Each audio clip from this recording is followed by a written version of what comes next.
Assalamualaikum warahmatullahi wabarakatuh. Saya Iis Trisnawati dari kelas 03 SMJM 001.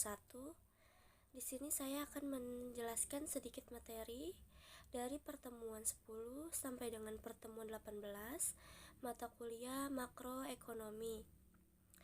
Yang pertama yaitu pertemuan 10. Saya akan membahas mengenai keseimbangan perekonomian terbuka. Pertama, sirkulasi aliran pendapatan perekonomian terbuka.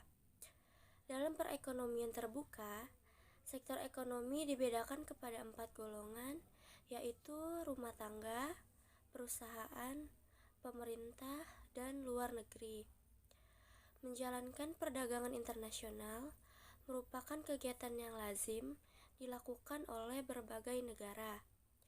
Kegiatan ekspor dan impor merupakan bagian yang penting dalam kegiatan setiap perekonomian, walau bagaimanapun secara relatif kepentingannya berbeda dari satu negara ke negara lain. Yang kedua yaitu mengenai keseimbangan pendapatan nasional dalam sistem perekonomian terbuka. Untuk melihat keseimbangan pendapatan nasional dalam sistem perekonomian terbuka dari keseimbangan pendapatan nasional, prinsipnya sama saja dengan menentukan keseimbangan perekonomian tertutup. Hanya saja pada ekonomi terbuka terdapat penambahan komponen pengeluaran agregat dari sektor perdagangan luar negeri berupa net ekspor. Persyaratan pokok tercapainya keseimbangan perekonomian secara umum adalah bila agregat supply sama besarnya dengan agregat demand.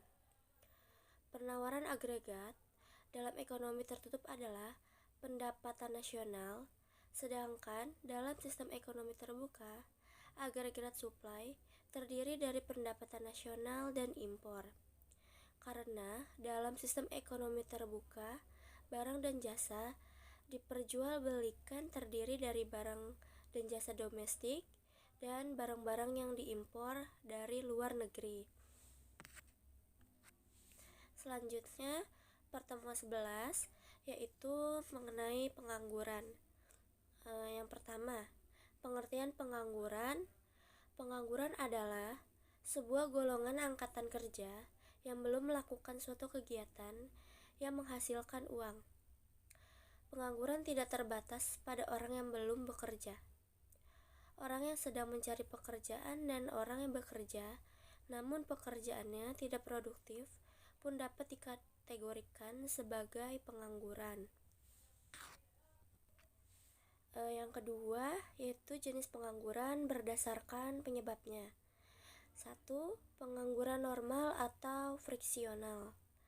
Pengangguran normal atau friksional adalah pengangguran sebanyak 2 atau 3%.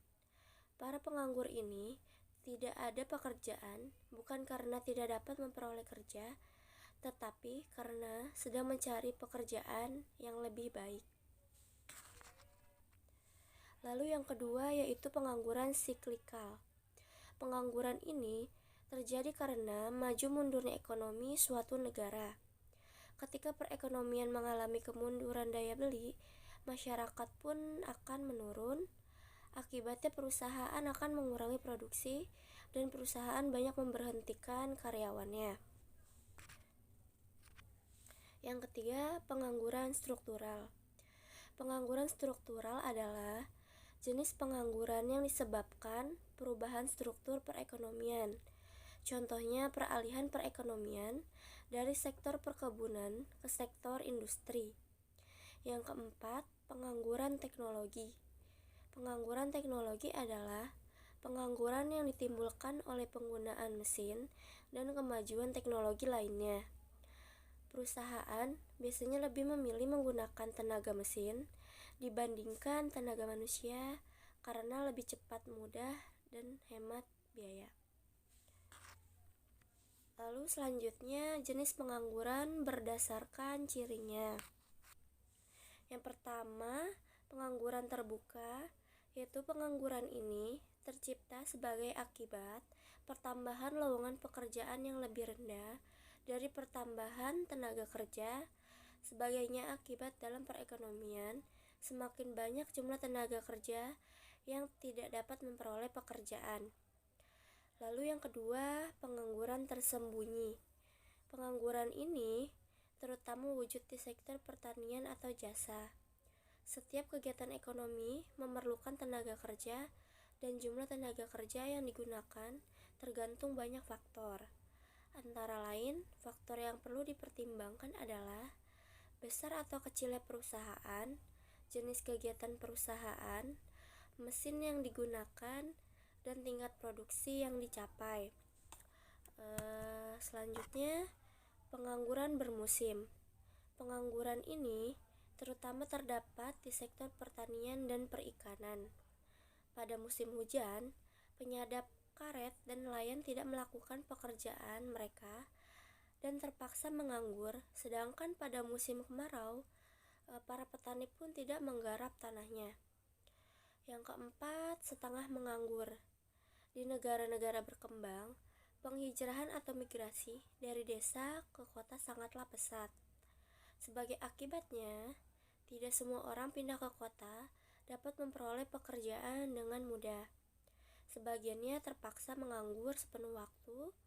Di samping itu, yang tidak menganggur tetapi tidak pula bekerja penuh waktu dan jam kerja mereka adalah jauh lebih rendah dari yang normal.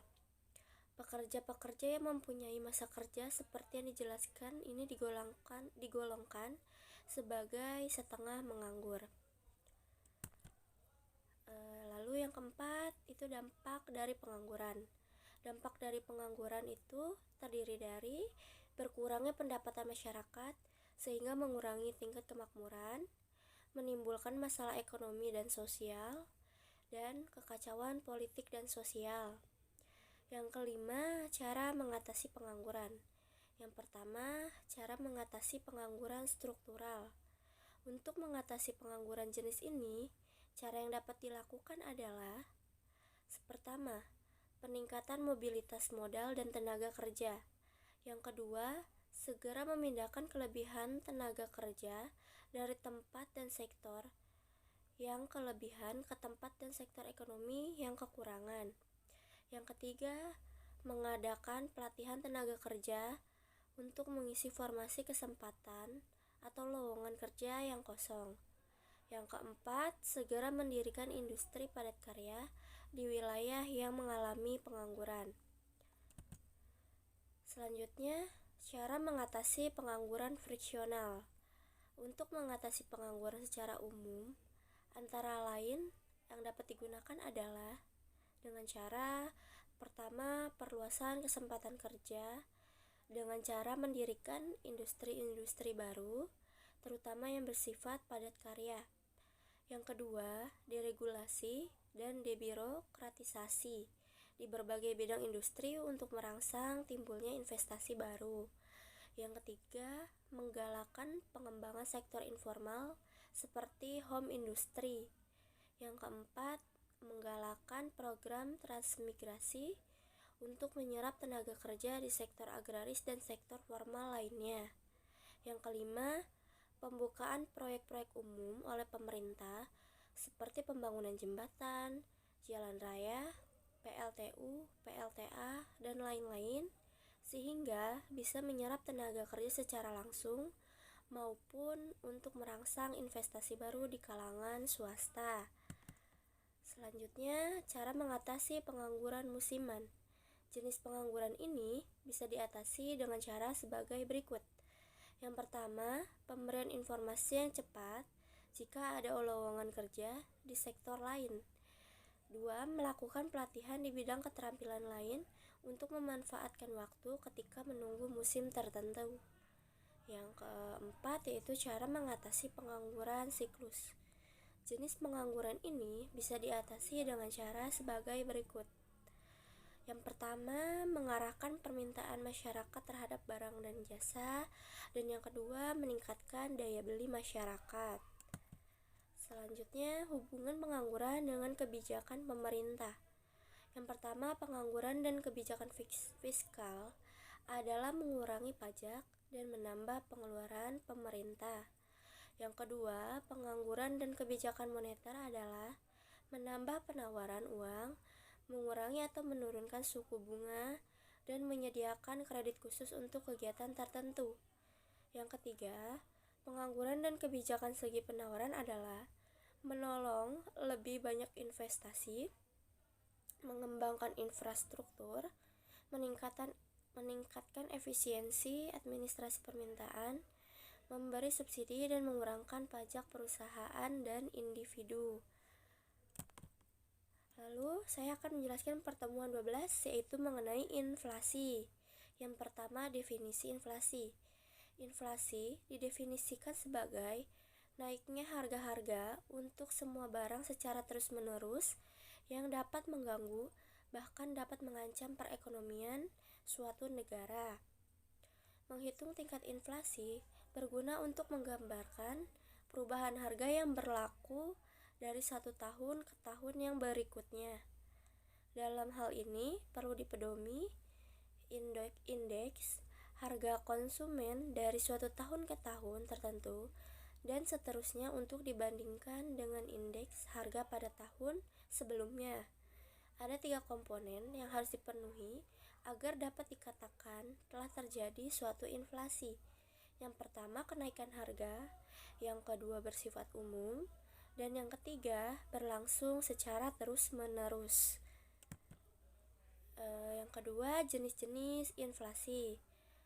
Berdasarkan kepada sumber atau penyebab kenaikan harga-harga yang berlaku, inflasi biasanya dibedakan dalam 3 bentuk, yaitu yang pertama, inflasi tarikan permintaan. Inflasi ini timbul karena permintaan masyarakat akan berbagai macam barang terlalu kuat. Yang kedua, inflasi desakan biaya. Inflasi ini timbul karena kenaikan biaya produksi atau berkurangnya penawaran agregatif. Pada inflasi, biasanya biaya produksi tingkat penawaran lebih rendah dibandingkan dengan tingkat permintaan. Yang kedua, inflasi menurut asal-usul inflasi. Yang pertama, inflasi yang berasal dari dalam negeri. Inflasi dalam negeri disebabkan karena pencetakan uang baru, panen gagal, dan lain-lain. Yang kedua, inflasi yang berasal dari luar negeri. Kenaikan harga barang impor yang menyebabkan secara langsung menaikkan indeks biaya hidup, namun secara tidak langsung menaikkan indeks biaya produksi. Yang ketiga, menurut sifatnya, inflasi dibedakan menjadi 3 golongan. Yang pertama, inflasi merayap. Inflasi merayap adalah proses kenaikan harga-harga yang lambat jalannya. Penggolongan inflasi ini adalah kenaikan harga-harga yang tingkatnya tidak melebihi 2 atau 3% selama setahun. Yang kedua, hiperinflasi. Hiperinflasi adalah proses kenaikan harga-harga yang sangat cepat yang menyebabkan tingkat harga menjadi 2 atau beberapa kali lipat dalam masa yang singkat. Yang ketiga, inflasi menengah. Inflasi ini sedikit lebih tinggi dibandingkan inflasi ringan.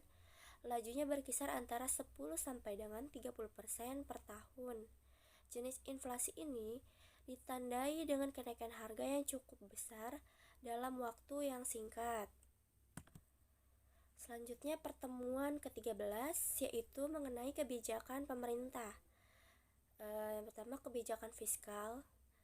Kebijakan fiskal adalah kebijakan pemerintah yang dikeluarkan guna mempengaruhi jalannya perekonomian dengan cara memanipulasi anggaran pendapatan dan belanja negara sehingga sesuai dengan kondisi perekonomian yang sedang terjadi dengan tujuan ekonomi yang hendak dicapai.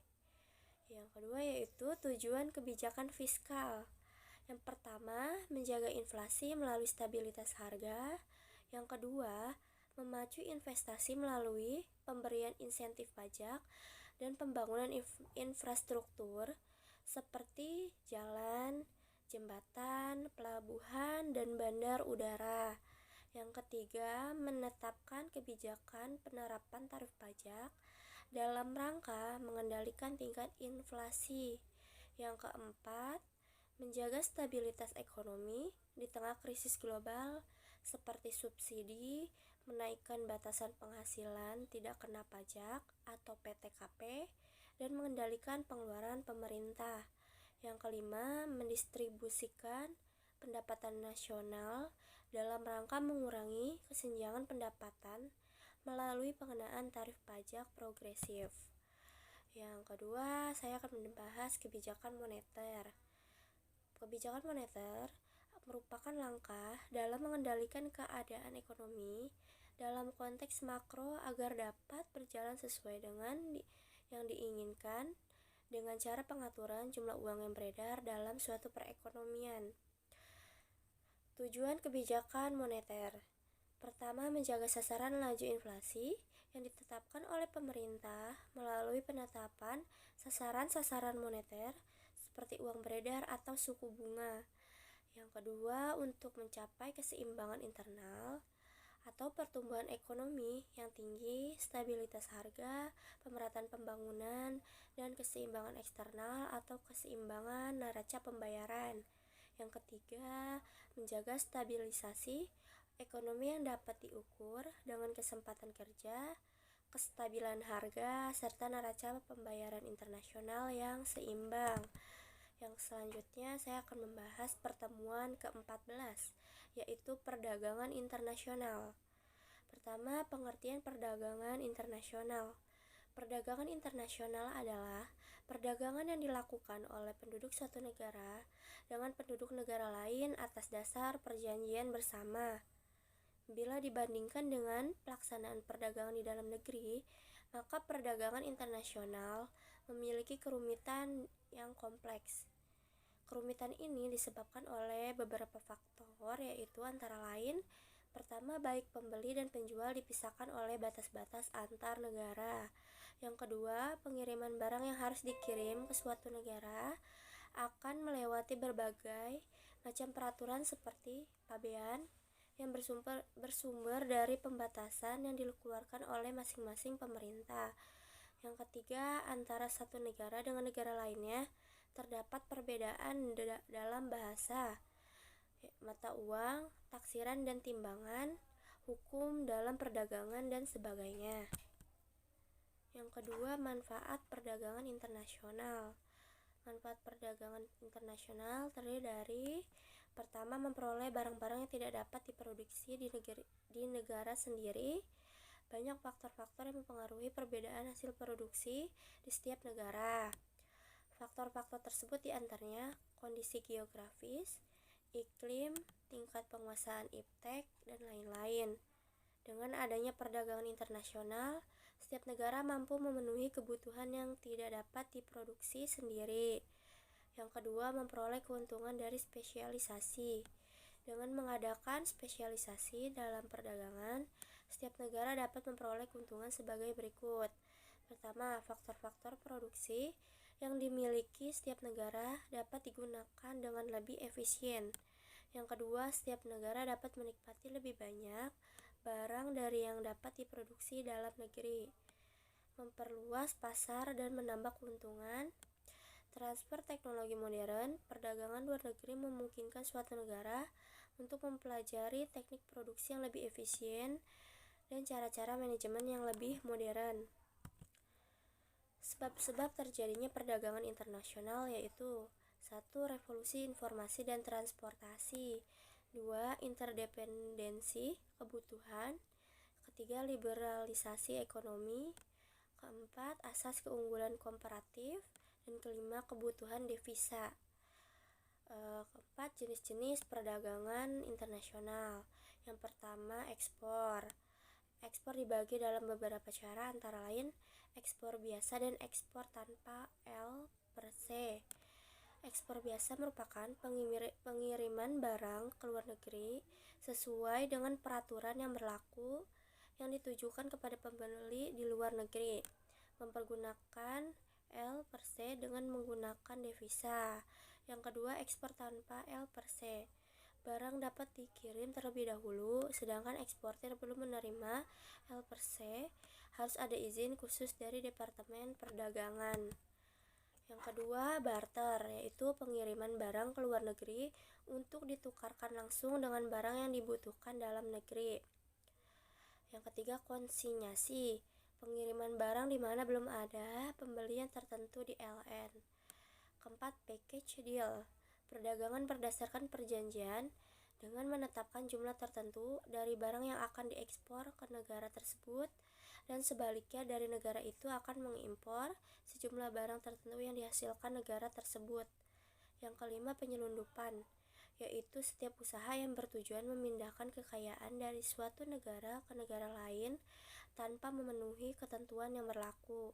Yang keenam, border crossing, yaitu bagi negara yang berbatasan yang dilakukan dengan persetujuan tertentu atau border agreement. Tujuannya, penduduk perbatasan yang saling berhubungan diberi kemudahan dan kebebasan dalam jumlah tertentu dan wajar. Selanjutnya, pertemuan ke-15, yaitu neraca pembayaran dan kegiatan ekonomi terbuka. Pertama, pengertian neraca pembayaran. Neraca pembayaran adalah suatu pembukuan yang menunjukkan aliran pembayaran yang dilakukan dari negara-negara lain ke dalam negeri dan dari dalam negeri ke negara-negara lain. Pembayaran yang dilakukan tersebut meliputi A. Penerimaan dari ekspor dan pembayaran untuk impor barang dan jasa. B. Aliran masuk penanaman modal asing dan pembayaran penanaman modal ke luar negeri. Yang C. Aliran keluar dan aliran masuk modal jangka pendek seperti mendepositkan uang di luar negeri. Faktor-faktor yang mempengaruhi neraca pembayaran. Faktor-faktor yang menimbulkan ketidakseimbangan neraca pembayaran internasional adalah sebagai berikut. Yang pertama, perubahan kurs devisa. Jika neraca pembayaran defisit, maka kurs valuta asing mengalami kenaikan dan kurs rupiah mengalami penurunan. Dan bila terjadi surplus, maka kurs valuta asing mengalami penurunan dan kurs rupiah mengalami kenaikan. Yang kedua, perubahan harga. Jika ekspor lebih besar daripada impor, berarti barang yang ada di dalam negeri sangat laku terjual di luar negeri, maka barang dalam negeri menjadi lebih meningkat. Yang ketiga, perubahan tingkat pendapatan. Ekspor merupakan komponen pendapatan nasional, sehingga berubahnya nilai ekspor akan mengakibatkan berubahnya pendapatan nasional. Yang keempat, perubahan tingkat bunga. Jika investasi dari luar negeri banyak mengalir ke dalam negeri, maka tingkat bunga yang berlaku rendah karena hubungan antara tingkat bunga dengan tingkat investasi adalah berbanding terbalik. Sebaliknya, jika investasi yang terjadi menurun, maka tingkat bunga yang berlaku itu tinggi. Yang pertemuan 16, yaitu kurs valuta asing. Pertama, pengertian kurs valuta asing. Kurs valuta asing atau kurs mata uang asing menunjukkan harga atau nilai mata uang sesuatu negara yang dinyatakan dalam nilai mata uang negara tertentu. Kurs valuta asing dapat didefinisikan sebagai jumlah uang domestik yang dibutuhkan, atau kalau kita analogikan ke dalam rupiah, banyaknya rupiah yang dibutuhkan untuk memperoleh satu unit mata uang asing. Faktor-faktor yang mempengaruhi kurs. Ada beberapa faktor penentu yang mempengaruhi pergerakan nilai tukar, yaitu yang pertama, faktor fundamental. Faktor fundamental berkaitan dengan indikator ekonomi seperti inflasi, suku bunga, perbedaan relatif pendapatan antar negara, ekspektasi pasar, dan intervensi bank sentral. Yang kedua, faktor teknis. Faktor teknis berkaitan dengan kondisi permintaan dan penawaran devisa pada saat tertentu. Apabila ada kelebihan permintaan sementara penawaran tetap, maka harga valuta asing akan terapresiasi. Namun sebaliknya, apabila ada kekurangan permintaan sementara penawaran tetap, maka nilai tukar valuta asing akan terdepresiasi. Yang ketiga, sentimen pasar. Sentimen pasar lebih banyak disebabkan oleh rumor atau berita politik yang bersifat insidentil yang dapat mendorong harga valuta asing naik atau turun secara tajam dalam jangka pendek. Apabila rumor atau berita sudah berlaku, maka nilai tukar akan kembali normal. Lalu pertemuan ke-17, yaitu pertumbuhan dan pembangunan ekonomi. Yang pertama, konsep pertumbuhan dan pembangunan ekonomi. Pertumbuhan ekonomi berarti perkembangan fisikal produksi barang dan jasa yang berlaku dalam suatu negara seperti pertambahan dan jumlah produksi barang industri, perkembangan infrastruktur, pertambahan jumlah sekolah, dan sebagainya. Pembangunan ekonomi adalah pertumbuhan ekonomi yang diikuti oleh perubahan dalam struktur dan corak kegiatan ekonomi. Perbedaan antara pertumbuhan ekonomi dengan pembangunan ekonomi, salah satunya adalah dalam pembangunan ekonomi tingkat pendapatan per kapita terus meningkat, sedangkan pertumbuhan ekonomi belum tentu diikuti oleh kenaikan pendapatan per kapita. Lalu faktor-faktor yang menentukan pertumbuhan ekonomi. Beberapa faktor yang dipandang oleh ahli-ahli ekonomi sebagai sumber penting dalam mewujudkan pertumbuhan ekonomi antara lain sebagai berikut. Yang pertama, tanah dan kekayaan alam lainnya. Kekayaan alam akan dapat mempermudah suatu usaha untuk mengembangkan perekonomian suatu negara, terutama pada masa-masa permulaan dari proses pertumbuhan ekonomi. Apabila suatu negara mempunyai kekayaan alam yang dapat diusahakan dengan menguntungkan, maka faktor hambatan akan mudah diatasi. Yang kedua, jumlah dan mutu dari penduduk dan tenaga kerja. Penduduk yang bertambah akan memperbesar jumlah tenaga kerja, dan penambahan tersebut memungkinkan negara tersebut menambah produksi. Yang ketiga, barang-barang modal dan tingkat teknologi. Barang-barang modal penting, artinya dalam mempertinggi keefisienan pertumbuhan ekonomi.